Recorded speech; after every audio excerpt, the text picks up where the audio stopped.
یعنی تھوڑی سی میں نے ادھر تھوڑی سی تیزی دکھائی ہے. اجتہاد سے میری مراد وہ اصطلاحی اجتہاد نہیں ہے، یعنی اس کے لیے مجتہد کی اپنی شرائط ہوتی ہیں. ٹھیک ہے، اس کا مختلف علوم پہ عبور، عربی زبان پر امور، بہت ساری اس کی شرائط ہیں. اس پر انشاءاللہ ایک الگ ویڈیو کریں گے کہ مجتہد کی کیا شرائط ہوتی ہے. وہ اجتہاد میرا مراد نہیں ہے، لیکن عوام کے لیے بھی میں ایک اجتہاد کا لفظ استعمال کر رہا ہوں، البتہ اس رعایت کے ساتھ کہ عوام کا اجتہاد اور علماء کا اجتہاد ایک سا نہیں ہے. یعنی علماء کا یا وہ عالم جو کہ مجتہد بن چکا ہو، ان کا جو اجتہاد ہوگا وہ دین کے نصوص سے براہ راست ہوگا. یعنی وہ قرآن اور سنت سے براہ راست احکام اخذ کر کے بتا سکتا ہے کہ بھائی کیا دین کی منشا ہے یا کیا حکم جو ہے نا وہ اس سے نکالا جا سکتا ہے، کیونکہ وہ ان چیزوں کے اوپر دسترس رکھتا ہے، علوم رکھتا ہے. تو یہ ایک مجتہد کا، یہ ایک عالم کا اجتہاد ہے. لیکن دوسری طرف ایک عامی کا اجتہاد یہ ہے جو میرے جیسا، آپ کے جیسا ہے، کہ جس کے پاس شعور ہے، علم ہے، لیکن دین کی اتنی ڈیپ نالج نہیں ہے جتنی ایک مجتہد کو ہوتی ہے. اس کے لیے اجتہاد یہ ہے کہ وہ مجتہدین کی آرا میں اگر کسی اختلاف کو پاتا ہے اور اس اختلاف پر اسے کوئی اشکال لاحق ہو جاتا ہے تو پھر اس رائے کو تسلیم کرے جس رائے کو وہ قرآن اور سنت سے قریب پائے، دیانتداری کے ساتھ. یعنی استدلال کو سمجھنے کی کوشش کرے، اس پر اکتفا نہ کر لے کہ بھائی میرا تو علم ہی کیا ہے، مجھے کیا معلوم، تم ہمارے علماء سے زیادہ جانتے ہو، تم ہمارے اکابر سے زیادہ جانتے ہو، تم جو ہے نا فلانے فقی سے زیادہ بڑے فقی بن گئے ہو. تو یہ جو جملے بازیاں ہیں اس کی طرف نہ جائے، بلکہ وہ واقعی دیانتداری سے بات کو سمجھنے کی کوشش کرے. وہ خود سے اجتہاد نہیں کر رہا، بلکہ مجتہدین جنہیں ساری امت مجتہد مان رہی ہے ان کی آرا میں سے کسی رائے کا انتخاب کر رہا ہے اس بنیاد پر کہ وہ اسے قرآن اور سنت سے قریب پاتا ہے. تو یہ وہ پیغام ہے جو ہونا چاہیے. یعنی ہمارے ہاں جو ہے نا ایک معاملہ اختیار کیا جاتا ہے کہ جی علماء جو ہے نا وہ اجتہاد کر سکتے ہیں، عوام بالکل اجتہاد نہیں کر سکتے. لیکن جیسا میں نے کہا کہ جی عوام کا اجتہاد مختلف ہے جس کو میں بیان کر رہا ہوں، تو اس کی میں بار بار آپ سے سراہد کر رہا ہوں. اچھا، میں نے کچھ پوائنٹس لکھے ہوئے ہیں، میں چاہتا ہوں کہ ان کو میں پڑھتا رہوں ساتھ میں تاکہ پھر میں اس پر گفتگو کرتا چلا جاؤں. تو میں ذرا دیکھوں کہ اس کے بعد میں کیا بات کرنا چاہتا تھا، otherwise I will miss that. دیکھیں، میں یہ جانتا ہوں کہ آپ عوام سے یہ توقع نہیں کر سکتے کہ وہ ہر بات پہ جو ہے نا جائزہ لے، ہر رائے کا جائزہ لے کہ بھائی اس میں جو ہے نا امام ابو حنیفہ کی کیا رائے ہے، شوافی کیا کہتے ہیں، اور حنبلی کیا کہتے ہیں، اور مالکی کیا کہتے ہیں. ٹھیک ہے، وہ ان سارے استدلال، ایسا ممکن نہیں ہے.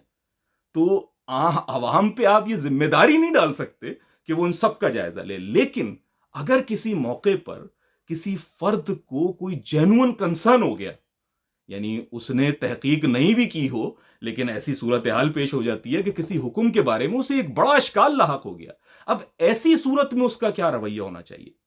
ایسی صورت میں اس کا رویہ وہی ہونا چاہیے جو میں نے آپ سے عرض کیا کہ وہ قرآن اور سنت کے مطابق جس رائے کو قریب پائے اسے وہ اختیار کرے.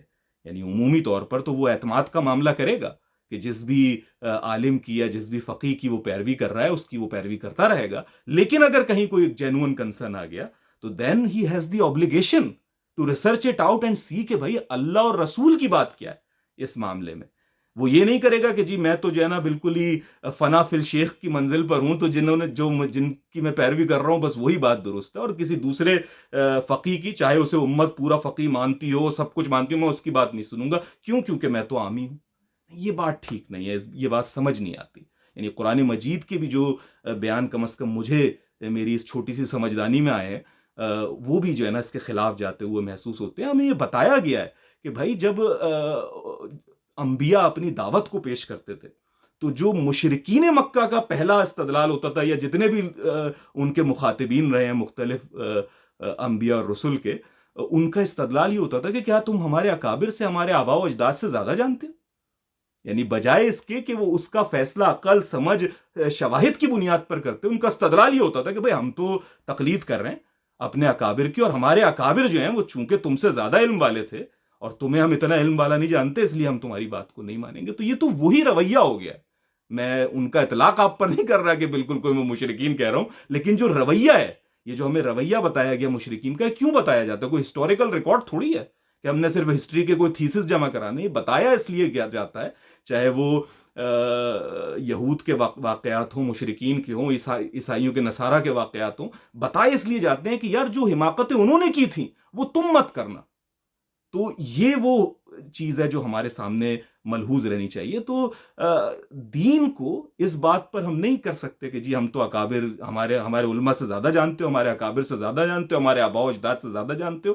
یہ دلیل نہیں ہو سکتی. تو یہ بات ٹھیک نہیں ہے. اچھا، اسی طریقے سے قرآن مجید میں سورہ التوبہ کی ایک آیت ہے، 13ویں آیت ہے. اس کا آپ جو ہے وہ مطالعہ کیجئے، دیکھیے اس کو جا کر.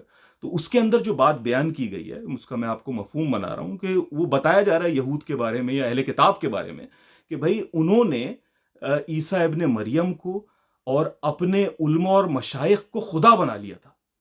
یعنی یہ وہ ہے کہ الہ بنا لیا تھا، خدا بنا لیا تھا. تو اب یہ بڑی بات ہے. اس کی تفہیم آئی ہے صحیح بخاری میں کہ ایک صحابی نے جو غالباً پہلے جو ہے وہ اہل کتاب تھے، اس کے بعد جو ہے وہ انہوں نے اسلام قبول کیا، تو انہوں نے رسول اللہ صلی اللہ علیہ وسلم سے استفسار کیا کہ یا رسول اللہ صلی اللہ علیہ وآلہ وسلم، ہم نے تو کبھی بھی اپنے علماء اور مشائخ کو خدا نہیں بنایا، تو یہ قرآن کی جو سورہ توبہ کی آیت ہے یہ کیوں کہہ رہی ہے کہ خدا بنا لیتے تھے؟ تو اس کا جواب کچھ یوں دیا آپ صلی اللہ علیہ وآلہ وسلم نے کہ کیوں، کیا تم ہر اس بات کو حلال نہیں مان لیتے تھے جو وہ بتا دیتے تھے، اور ہر اس بات کو حرام نہیں ٹھہرا لیتے تھے جو وہ بتا دیتے تھے؟ یعنی اس کا مفہوم کچھ یوں بن رہا ہے کہ بنا دلیل جو علماء نے کہہ دیا، چاہے کتاب صریحاً ان کے سامنے موجود ہو، استدلال سب کچھ موجود ہو، لیکن وہ ان علماء اور مشائخ کی پیروی میں اس سارے استدلال کو رد کر کے ان کے پیچھے چل پڑتے تھے. اب وہ چاہے وہ شرک بتائیں، چاہے وہ کوئی اور گمراہی بتائیں، وہ کہتے تھے جی ہمارے مشائخ ہیں، ہم ان کے اوپر چلیں گے. تو اس بات کو قرآن مجید کچھ یوں کہہ رہا ہے کہ انہوں نے اپنے علماء اور مشائخ کو الہ بنا لیا تھا، خدا بنا لیا تھا. یہ الہ کا لفظ وہی ہے جو لا الہ الا اللہ. ٹھیک ہے، تو یعنی اتنی بڑی بات ہے. تو ایک اندھی بہری پیروی کرنا نا، کہ جس میں آپ بس آپ کے سامنے اگر قرآن کی بھی کوئی آیت آ گئی اور صحیح حدیثیں بھی آ گئیں تو آپ نے کہا نہیں جی میں تو اپنے عالم پر فدا ہوں، ٹھیک ہے، اور انہی کی بات مانوں گا. تو یہ بات جو ہے آپ کو اس خطرے میں مبتلا کرتی ہے کہ کہیں آپ پر بھی یہی قدغن نہ لگ جائے، یہی معاملہ نہ ہو کہ انہوں نے بھی اپنے عالم کو یا علماء کو یا اپنے اکابر کو الہ بنا رکھا تھا. تو یہ ایک بات ہے. اچھا جی، یہ جو اعتراض کیا جاتا ہے نا کہ یار اگر ہم نے جو ہے وہ عوام کو یہ اجازت دے دی، ٹھیک ہے، کہ عامی کو اجازت مل گئی کہ بھائی وہ یہ فیصلہ کرے کہ وہ کون سے مجتہد کی رائے کو درست سمجھتا ہے اور اسے قبول کر لے، تو پھر تو وہ اپنے من کی کرے گا. یعنی یہ وہ پہلا جو ہے نا ایک ایکسکیوز یا ایک آبجیکشن کیا جاتا ہے جو تقلید کو پوری طریقے سے مانتے ہیں یا اس کی تبلیغ کر رہے ہوتے ہیں کہ بھائی یہ تو عوام کو چھٹی مل جائے گی اور وہ تو پھر اپنی خواہشات نفس پر چلیں گے. تو یہ استدلال میرے نزدیک تو بڑا ہی عجیب سا ہے. یعنی ایک بہت بودا سا استدلال ہے. دراصل آپ اپنے مخاطبین پر یا عامی پر یا عوام پر ایک پہلے سے آپ نے ایک بدگمانی قائم کر رکھی ہے ان کے بارے میں کہ بھائی یہ ان کے لیے دین کی اہمیت نہیں ہے. یعنی ان کے لیے یہ اہمیت نہیں ہے بات کہ کون سا حکم جو ہے وہ دین کے قریب ہے یا قرآن اور سنت کے قریب ہے. ان کو اپنی خواہشات نفس پر چلنا ہے، تو جہاں انہیں ایزینس ملے گی وہ وہاں سوئچ کر جائیں گے. تو یہ تو بڑی عجیب سی بات ہے. یعنی آپ ایسا آدمی وہ تقلید کرے یا نہ کرے، وہ تو ایک طریقے سے ڈس آنسٹ رہے گا اپنے دین کے ساتھ. یعنی اس کا اصل مقصد اللہ کی بات کو یا دین کی بات کو سمجھنا ہے ہی نہیں، وہ تو پھر اپنی خواہشات نفس کی پیروی کر رہا ہے. تو پھر اسے آپ تقلید کروائیں یا نہ کروائیں اس کا معاملہ تو ایک سا ہے. تو یہ بدگمانی کے اوپر اس چیز کو روک دینا، یہ بات ٹھیک نہیں محسوس ہوتی کسی بھی درجے میں. اور خاص طور پہ جیسے میں کہہ رہا ہوں کہ بہت سی آیات اور احادیث سے یہ لگتا ہے، دین کے مزاج سے سامنے آتا ہے کہ بھئی اس طریقے سے گونگی بہری اندھی تقلید جو ہے نا وہ شاید جو ہے درست بات نہیں ہے. اور کم از کم ہمارا مزاج جو ہے یا میرا مزاج جو ہے وہ اس جانب ترغیب نہیں کھاتا کہ بھئی وہ اپنی مرضی کے کرنے لگیں گے. آپ کو عوام کی تربیت کرنی ہے، آپ ان کی تربیت کریں، انہیں بتائیں کہ بھائی دیکھو کبھی بھی یہ کام مت کرنا کہ جو ہے نا تم اپنی مرضی سے اور اپنے دین کو آسان کرنے کے لیے اور اپنی جو ہے نا خواہشات نفس کو پوری کرنے کے لیے دین کو اپنے حساب سے مولڈ کرنے لگو. یہ تمہارے لیے بڑی گمراہی کا باعث ہے. آپ اسے سمجھائیں، اس کی تربیت کریں تاکہ وہ یہ کام نہ کرے. اور اس کے باوجود بھی اگر وہ کر بیٹھتا ہے تو آپ پر ذمہ داری نہیں ہے. یعنی نہ کسی عالم پہ ذمہ داری ہے. آپ کو داروغہ بنا کر نہیں بھیجا گیا. رسول اللہ صلی اللہ علیہ وآلہ وسلم کے بارے میں اللہ پاک نے کہہ دیا کہ آپ کا کام صرف پیغام پہنچانا ہے اچھے سے. تو علماء کا کام بھی اور میرا اور آپ کا کام بھی یہی ہے کہ ہم پیغام اچھے سے پہنچا دیں. یہ نہیں ہے کہ نہیں جی کہیں وہ یوں نہ کر دیں اس لیے جو ہے نا اب ان کو چاہے وہ کوئی بات قرآن اور سنت کے بالکل منافی لگ رہی ہو لیکن وہ اس کو قبول کر کے اس پہ چلتے رہیں. کیوں؟ کیونکہ وہ عامی ہیں اور وہ کسی ایک فقیہ کی جو ہے نا وہ پیروی کریں گے. تو یہ بات مناسب محسوس نہیں ہوتی. پھر عامی کا لفظ کیا ہے یہ؟ یعنی عامی کیا کوئی جو ہے نا وہ ایک کرائٹیریا ہے جس کے اندر سارے اکٹھے ہو جاتے ہیں؟ نہیں. عامی میں بھی جو ہے نا زمین آسمان کا فرق ہے. ایک عامی وہ ہے جو بیچارہ کسان ہے, اس کی زندگی صبح سے لے کر شام تک مشقت میں گھل رہی ہے. ٹھیک ہے. مزدور ہے, اپنے کمر پر جو ہے وہ ہر وقت اینٹیں لادے ہوئے گزار رہا ہے. اس کی زندگی میں واقعی اتنا وقت نہیں ہے یا اس کی زندگی میں یہ فرصت ہی میسر نہیں ہے کہ وہ ان سارے موضوعات کے اوپر تحقیق کرے. اس عامی کے لیے تو آپ یہ قبول کر سکتے ہیں کہ بھائی وہ نہ بھی کرے تحقیق اور چلتا رہے, تو انشاءاللہ اللہ تعالیٰ اس کے حالات کو دیکھتے ہوئے اس کے ساتھ ایک محبت کا اور ایک رعایت کا معاملہ کریں گے. جیسے جس کے پاس پیسے نہیں ہیں اس کے اوپر زکوٰۃ واجب نہیں ہے, تو اس طریقے سے اس کے ساتھ بھی معاملہ ہو جائے گا. لیکن ایک عامی وہ بھی تو ہے جو مجھ جیسا ہے. یعنی میں تو اپنے آپ کو علماء میں ہرگز شمار نہیں کرتا, یہ غلط فہمی تو مجھے بالکل نہیں ہے.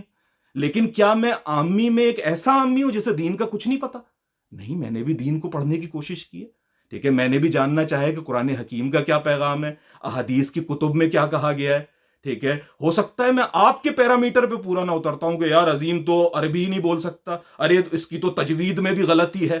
تو کیا یہ معیار بنا کر آپ جو ہے نا مجھے بالکل ہی خارج کر دیں گے کہ ہاں اب تیرا جو ہے نا شمار اسی مزدور طبقے میں ہوگا جس کے پاس اپنے لیے جو ہے نا تحقیق کا وقت نہیں ہے, کہ کوئی ایک موچی اور ایک عظیم جو ہے نا وہ برابر ہے اس چیز میں. یعنی وہ ہو سکتا ہے مجھ سے بہتر ہو اخلاق میں, لیکن ایک شعوری وجود کے طور پہ میں نے وقت لگایا ہے.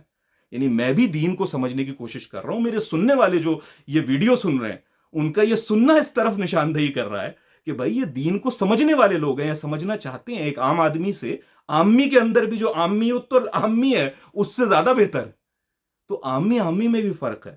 یعنی ہم وہ ہیں جو اصول الفقہ کو بھی پڑھتے ہیں, ٹھیک ہے, اور دیگر بھی جتنے مختلف اسباق ہیں ان کو بھی دیکھنے کی کوشش کرتے ہیں, سمجھنے کی کوشش کرتے ہیں. تو یہ کہہ دینا کہ نہیں جی عامی کی ذمہ داری نہیں ہے, بس وہ اب چلتا رہے, اب اس کے بیچارے کے ذہن میں اشکال آ رہے ہیں, وہ آ رہے ہیں, نہیں بھائی وہ تو نہیں کر سکتا, تم مجتہد نہیں ہو. تو بھائی مجتہد میں اجتہاد تھوڑی کروں گا, نہ میں کسی کو یہ مشورہ دوں گا کہ تم خود مجتہد بن جاؤ. اس سے بڑی تو نالائقی کوئی نہیں ہے کہ جو ہے نا کوئی آدمی خود ہی مجتہد بن کر اجتہاد کرنا شروع کر دے. لیکن یار جو مجتہدین موجود ہیں جن کو پوری امت مجتہد مان رہی ہے, جن کے علم کے اوپر جو ہے نا ایک اجماع ہے, ان کی آرا میں تو دیکھا جا سکتا ہے, انہیں تو اختیار کیا جا سکتا ہے. اتنی تو ایک عامی کو گنجائش آپ دے دیجئے, یعنی اس جیسے عامی کو جو شاید تھوڑا سا جانتا ہے, آپ جتنا نہیں.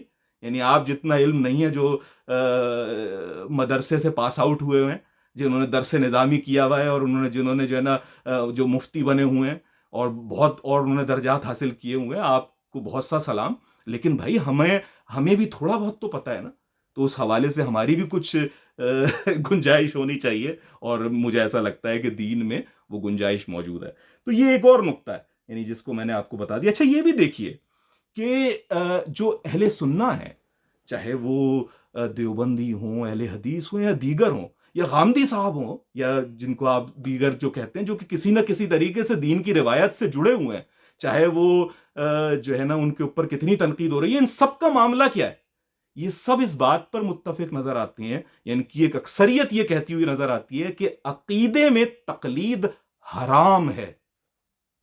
دوبارہ سنیے, یعنی وہ چاہے دیوبندی ہوں چاہے اہل حدیث ہوں, کیا کہتے ہیں؟ عقیدے میں تقلید حرام ہے. اب یہ لفظ ہمیں, یعنی یہ سٹیٹمنٹ مجھے نہیں پتا آپ میں سے کتنے لوگوں نے سنا ہوگا پہلے. یعنی یہ ہمیں بتایا ہی نہیں جاتا. ہم تو تقلید کو بس ایک ہی تقلید سمجھتے ہیں, ہمیں کیا پتا کہ کون سی عقیدے کی اور کون سی عمل کی. ٹھیک ہے. اسی طریقے سے وہ احکامات یا وہ حلال اور حرام کے بیانات جو نصوص سے ثابت ہیں, ٹھیک ہے, جو قطعی طور پر آپ تک پہنچ گئے ہیں, ٹھیک ہے, ان کے اوپر بھی جو ہے وہ تقلید جائز نہیں ہے. یعنی اس طریقے کے کئی ایریاز ہیں جن کے بارے میں یہ تمام مسالک کہتے ہیں کہ تقلید ناجائز ہے, حرام ہے. تو پھر تقلید کہاں جائز ہے؟ تقلید جائز ہے جس کو کہہ رہے ہوتے ہیں ہمارے ہاں جو اہل سنہ کے جتنے بھی گروہ ہیں، دیوبند سے ہوں، بریلوی سے ہوں، وہ یہ کہتے ہیں کہ جی یہ فقہی احکامات جو ہیں، جو مسائل ہیں فقہی، اس کے اندر آپ کسی کی تقلید اختیار کریں گے، یعنی کسی ایک فقی کے اوپر آپ بھروسہ کریں گے اور اس کی آپ تقلید اختیار کریں گے، تو سب سے پہلے یہ سننے والوں کو سمجھنا چاہیے کہ تقلید بھی بہت سے ایریاز میں ہے، عقیدے میں تقلید جائز نہیں ہے۔ یعنی کوئی آپ کو یہ اگر بتاتا ہے کہ کسی کے سامنے سجدہ کیا جا سکتا ہے، آپ دیکھتے ہیں نا وہ طرح طرح کے جھولا کی ویڈیو آ رہی ہوتی ہے کہ وہ پیر جو ہے نا اپنے سامنے سجدے کروا رہا ہے یا عورتوں کو گلے لگا رہا ہے، اس میں وہ جائز ہی کر دیتے ہیں نا، اس کی باقاعدہ وہ دلیل دیتے ہیں اس میں، اور لوگ اسے مان لیتے، کہتے ہیں، وہ کہتے ہیں جی ہم تو تقلید کر رہے ہیں اپنے شیخ صاحب کی، اور اس کے اس میں حرام ہے اس آدمی کے لیے جو اس شیخ کی بات مان رہا ہے، کیونکہ عقیدے میں تقلید حرام ہے، عقیدے میں اس کو دیکھنا ہوگا کہ بھئی دین ہمیں کیا بتا رہا ہے، قرآن اور سنت سے آپ پر کیا بات ثابت ہو رہی ہے۔ تو یہ بات پہلے سمجھ لیجئے کہ امت کا جو اجماع ہے، یا یہ کہیے کہ جو اکثریت ہے، وہ تقلید کو صرف ایک چھوٹے سے دائرے کے اندر کہتی ہے کہ وہ جائز ہے، اور وہ کون سا ہے؟ وہ وہی والا دائرہ ہے کہ جس کے اندر احکامات ہیں، فقہی احکامات ہیں، اس معاملے کے اندر جو ہے نا، جو ایک ضمنی حلال حرام کی بات ہو جاتی ہے، جہاں اختلاف ہو گیا، جیسے طلاق کا مسئلہ ہے، ٹھیک ہے، کہ اہل حدیث کے ہاں جو ہے نا وہ ایک ہی دفعہ میں جو ہے نا ایک ہی طلاق واقع ہوتی ہے، چاہے کتنی بھی دفعہ آپ کہہ دیں، اور دیوبندیوں یا بریلوی میں اگر آپ نے 3 کہہ دی تو تینوں واقع ہو جاتی ہیں وغیرہ۔ تو یہ وہ اختلافات ہیں جہاں پر کہتے ہیں کہ جی تقلید کی گنجائش موجود ہے، اور اہل حدیث اس کو بھی نہیں مانتے، وہ کہتے ہیں نہیں ادھر تقلید کی گنجائش نہیں ہے، یہاں بھی آپ کو دیکھنا ہوگا۔ تو یہ سمجھنے والی بات ہے، سمجھنے والا نقطہ ہے کہ تقلید بھی جو ہے نا وہ صرف ایک حلقے کے اندر جو ہے وہ جائز ہے۔ اچھا، پھر یہ دیکھیے کہ ایک حدیث بہت اہم ہے، متفقہ علیہ حدیث ہے، جو صحیح بخاری اور صحیح مسلم دونوں میں ہے، تو یعنی صحیح تو ہے ہی، صحیح الصحیح ہے کہ دونوں اس میں موجود ہے، بخاری اور مسلم میں، اور اس کا لب لباب یہ ہے کہ رسول اللہ صلی اللہ علیہ وسلم نے فرمایا کہ اجتہاد اگر آپ کا غلط بھی ہو جائے تب بھی ایک ثواب ہے، یعنی جو درست اجتہاد کرے گا، یعنی کچھ الفاظ اس کے یوں ہیں کہ جب کوئی فیصلہ کرنے والا فیصلہ دینے میں صحیح اجتہاد کرے تو اس کے لیے 2 اجر ہیں، ٹھیک ہے، اگر کوئی صحیح اجتہاد کرے، اس نے اجتہاد کیا اور وہ واقعی دین کے مطابق ہے، تو اس کے لیے 2 اجر ہیں، اور اگر کسی نے اجتہاد میں غلطی کی تو اس کے لیے بھی 1 اجر ہے۔ یعنی یہ نہیں کہا کہ جس نے غلط اجتہاد کیا اس کو اب جہنم میں ڈالا جائے گا، سزا دیجیے، نہیں، کیوں؟ کیونکہ اجتہاد میں دیانتداری سے ایک غلطی لگ گئی۔ مجتہد جب اجتہاد کرتا ہے تو وہ اپنی پوری کوشش کرتا ہے کہ وہ دین کی بات سمجھے، اس میں اس سے کوئی غلطی ہو گئی تو اللہ تعالیٰ یہ نہیں کہہ رہے کہ تمہیں اس کی پنشمنٹ ملے گی، وہ کہہ رہے تمہیں بھی اس کا ثواب ملے گا کہ تم نے کوشش کی ہے، لیکن اس کو زیادہ ملے گا جس نے صحیح اجتہاد کیا، تاکہ ایک ترغیب بھی رہے کہ بھئی ہم نے جو ہے نا وہ صحیح اجتہاد تک یا صحیح بات تک پہنچنی ہے۔ تو وہی جو میں نے کہا تھا کہ بھئی اجتہاد تو یہی ہے الفاظ میں، لیکن جیسے عوام کا اجتہاد میں کہہ رہا تھا، یہ میری اپنی ایک، میں نے آپ کو بتا دی ہے، اس کو دینی اصطلاح مت سمجھیے گا، میں بار بار وضاحت کر رہا ہوں، لیکن عوام کے اندر بھی آپ نے یہ دیکھنا ہے یار کہ آپ کس کو جو ہے نا منتخب کر رہے ہیں، کس کی رائے کو آپ لے رہے ہیں۔ جس طریقے سے آپ عالم کا انتخاب کریں گے کہ بھئی میں نے اس کی بات کو سننا ہے یا اس پر اعتماد ہے، اس کے بعد بھی آپ نے یہ دیکھنا ہے کہ اس اعتماد والے سے بھی کوئی ایسی بات سرزد ہو گئی، یعنی آپ نے اعتماد کر لیا، اعتماد تو دیوبندی نے بھی کیا ہوا ہے، بریلوی نے بھی کیا ہوا ہے، شیعہ نے بھی کیا ہوا ہے، اہل حدیث نے بھی کیا ہوا ہے، سب نے کیا ہوا اپنے اپنے عالم پر۔ تو اگر اس میں بھی کوئی ایسی بات آ گئی جو کہ نصوص کے خلاف جاتی ہوئی محسوس ہو رہی ہے، قرآن و سنت کے خلاف جا رہی ہے، تو ایسے میں چاہیے کہ آپ ایک لمحے کے لیے رکیے اور اس کا جائزہ لیجئے کہ بھائی دین اس کے بارے میں کیا کہتا ہے اور کون سی بات جو ہے وہ قرآن اور سنت کے قریب ہے۔ اسی کی جو ہے وہ میں آپ کے سامنے سورہ النساء کی ایک آیت کا ترجمہ پیش کر دیتا ہوں کہ اے ایمان والو، اطاعت کرو اللہ کی، اطاعت کرو اللہ کی، اور اطاعت کرو رسول کی، اور اطاعت کرو اولو الامر کی جو تم میں سے ہوں، اور اگر ان میں جھگڑا ہو جائے، یعنی ان تینوں کے درمیان کوئی جو ہے وہ تضاد پیدا ہو جائے، تو لوٹا دو اللہ اور رسول کی طرف، یعنی اولو الامر کو مائنس کر دو، اللہ اور رسول کی طرف لوٹ جاؤ، اگر یقین رکھتے ہو اللہ اور آخرت کے دن پر۔ گویا کہا جا رہا ہے کہ بھائی دیکھو، اطاعت کن تین کی کرنی ہے، اللہ کی کرنی ہے، رسول کی کرنی ہے، اولو الامر کی کرنی ہے، لیکن اگر اختلاف ہو جائے تو اولو الامر کو مائنس کر دینا، اللہ اور رسول کی جو بات ہے اس کو جاننا کہ وہ کون سی ہے اور اس پر عمل کرنا۔ یہ آپ کو صاف بتا رہی ہے۔ اولو الامر کون ہے، اس کے اوپر جو ہے وہ 2 رائے ڈومیننٹ ہیں ہمارے ہاں۔ ایک کہتے ہیں کہ جی اولو الامر سے مراد جو ہے نا وہ لوگ ہیں جو حکومت میں ہوتے ہیں، جو حکومت کر رہے ہیں، خلیفہ ہیں یا جو حکومت چلا رہے ہیں، یہ اولو الامر ہیں۔ دوسری رائے ہے وہ کہتے ہیں کہ اس میں علماء مراد ہیں، علماء اور مشائخ مراد ہیں، تو ہم کہتے ہیں اولو الامر میں دونوں مراد ہیں، ٹھیک ہے، دونوں کو ملا لیجئے کہ چاہے وہ حکومت کرنے والے ہوں چاہے وہ علماء ہوں، ٹھیک ہے، تو یہ دونوں کو بھی اگر آپ ملا لیں تو کہا کیا جا رہا ہے کہ اگر اختلاف ہو جائے ان تینوں کی اطاعت کرتے ہوئے تو اولو الامر کو مائنس کر دینا، یعنی حکمرانوں کو اور علماء کو مائنس کر دینا اور لوٹ جانا اللہ اور رسول کی جانب کہ کون سی بات اللہ اور رسول کے قریب ہے. تو یہ بات بھی ایک سمجھنے والی ایک پورا واضح اشارہ موجود ہے جناب. تو دیکھیں تقلید جو ہے نا وہ اپنی اصل میں کوئی مذموم شے نہیں ہے، کوئی بری چیز نہیں ہے. میں ہرگز یہ نہیں کہہ رہا کہ جی تقلید کوئی بری ہے اور جی تقلید آپ کر ہی نہیں سکتے، لیکن تقلید سے مراد کیا ہے اور اندھی تقلید اور ایک شعوری تقلید میں کیا فرق ہے یہ جاننا بڑا اہم ہے. یعنی ہر شخص وہ چاہے عالم ہو یا جاہل ہو یا کسی بھی مسلک سے ہو، وہ اہل حدیث ہی کیوں نہ ہو معذرت کے ساتھ اہل حدیث دوستوں سے، وہ مقلد ہوتا ہے.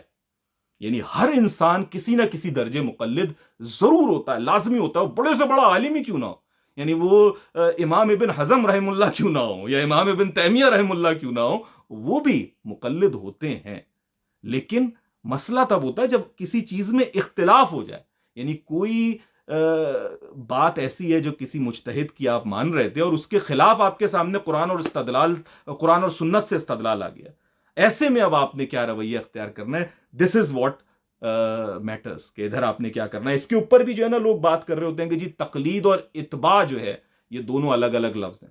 تقلید اور اتباع ایک چیز نہیں ہے، کچھ کہتے ہیں نہیں جی یہ ایک ہی چیز ہے، لیکن کہا یہ جاتا ہے جی تقلید جو ہے نا وہ بنا دلیل ہوتی ہے اور اتباع جو ہے وہ دلیل کے ساتھ ہوتی ہے. تو میں اس بحث میں جا ہی نہیں رہا کہ ان دونوں میں کوئی فرق ہے یا نہیں فرق ہے اور ان کے اندر کیا معاملہ ہے. میں تو آپ سے کہہ رہا ہوں ایک تقلید ہے ایک اندھی تقلید ہے، ٹھیک ہے. اندھی تقلید نہیں کرنی چاہیے، تقلید کرنی چاہیے، ٹھیک ہے. یعنی تقلید یہ ہے کہ آپ بھروسہ رکھتے ہیں، آپ سوال بھی نہیں کرتے، بعض اوقات آپ کو دلیل پوچھنے کی بھی حاجت نہیں ہوتی، کوئی مسئلہ نہیں ہے، نارمل مسائل ہیں، آپ اس کو اوپر عمل کر رہے ہیں. جیسے ڈاکٹر کے پاس آپ جاتے ہیں، وہ دوا دیتا ہے، آپ اس سے دوا لے لیتے ہیں، آپ نہیں پوچھتے کہ اس کے انگریڈینٹ کیا ہے، آپ اس کو لے لیتے ہیں. لیکن اگر آپ کو یہ پتا چل جائے کہ یار یہ جو مجھے دوا دی گئی ہے پیٹ کے درد کی، اس کے خلاف میڈیکل ریسرچ آئیے جس میں یہ بتایا جا رہا ہے کہ اگر یہ دوا کھاؤ گے تو پیٹ تو صحیح ہو جائے گا لیکن گردے فیل ہو جائیں گے، ٹھیک ہے.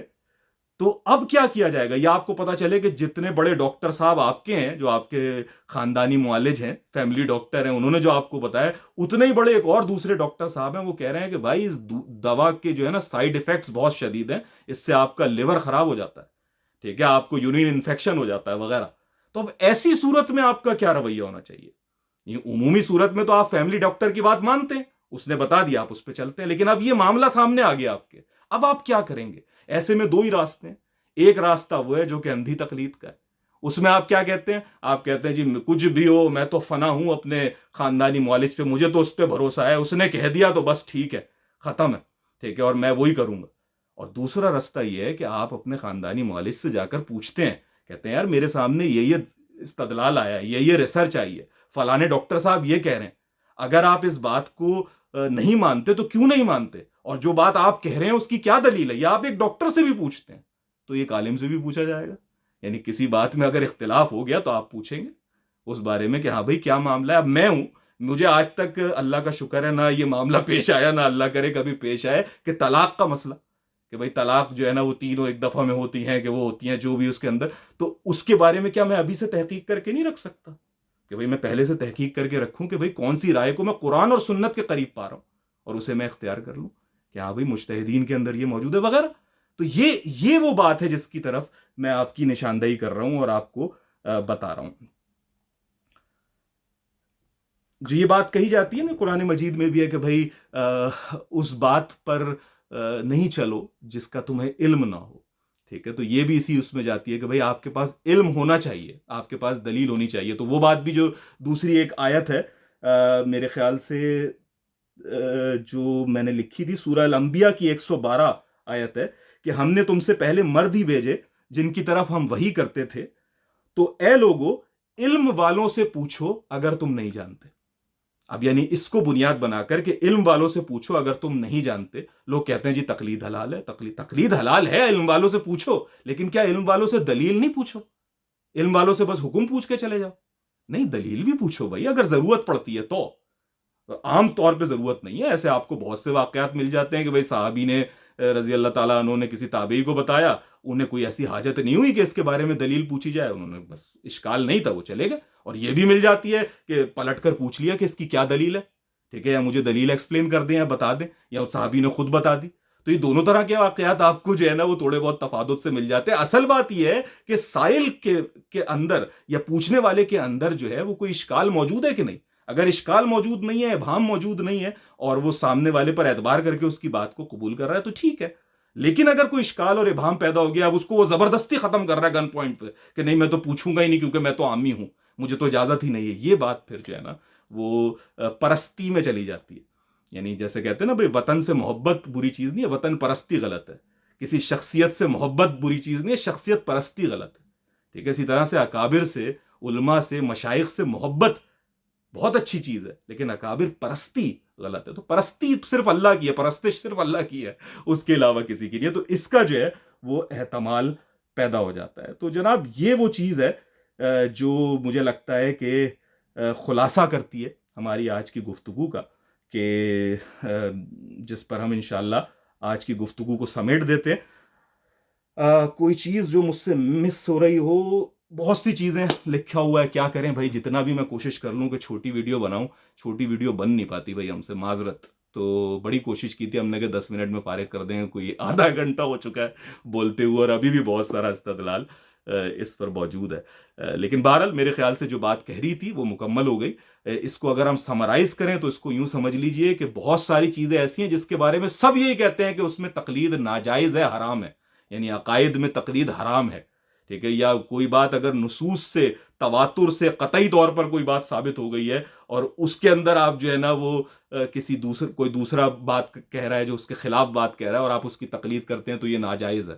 ٹھیک ہے, تو تقلید بہت سے ایریاز میں ناجائز ہے سب کے نزدیک, دیوبندی, بریلوی, اہل حدیث, سب کے نزدیک ان معاملات کے اندر تقلید ناجائز ہے. البتہ جو فقہی امور ہیں, جو احکامات ہیں اس معاملے میں, جو مجتہدین یا اجتہاد کا جو ایریا ہے, اس اجتہادی معاملات کے اندر جو ہے وہ تقلید جائز ہے, اس رعایت کے ساتھ کہ آپ تقلید کرتے رہیں, اعتبار کرتے رہیں, اعتبار پر چلتے رہیں. لیکن اگر کسی موقع پر کوئی بات آپ کو جینوئن کنسرن بن کر سامنے آ جائے, قرآن اور سنت اس کے سامنے آ کھڑی ہو, تو پھر اس کے بارے میں تھوڑا سا توقف کیجئے, تحقیق کیجئے اور پھر اس بات کو قبول کیجئے. اور جیسا میں نے عرض کیا کہ عامی میں بھی فرق ہے. جو بالکل ہی بیچارہ جو ہے ان سب چیزوں سے آ رہی ہے, موچی ہے, کوئی مزدور ہے, ٹھیک ہے, تو اس کے اوپر وہ اس کا مکلف بھی نہیں ہے. لیکن وہ آدمی جس نے ماسٹرز کر رکھا ہے, جو بہت ساری ڈگریاں کیے بیٹھا ہے, ہر چیز میں وہ سوچتا ہے, دماغ لگاتا ہے, یہاں پر وہ کہے جی میں اپنے دماغ کو جو ہے نا گولی مار دوں گا اور میں بس صرف بالکل وہ گھوڑوں کی طرح وہ لگا کے سیدھا سیدھا چلتا رہوں گا, ایسا ممکن ہی نہیں ہے. یہ تقاضا بس ہے, اور اگر آپ یہ تقاضا کریں گے بھی تو لوگ اس پر عمل نہیں کر پائیں گے, کیونکہ یہ ہماری عقل اور فہم کی تردید کرتا ہے. اسی کے ساتھ بھئی آج کی نشست کا اختتام کرتے ہیں. ایک دفعہ پھر طوالت کے لیے معذرت. اپنے بھائی دوست عظیم الرحمن عثمانی کو اجازت دیجیے. السلام علیکم ورحمۃ اللہ وبرکاتہ.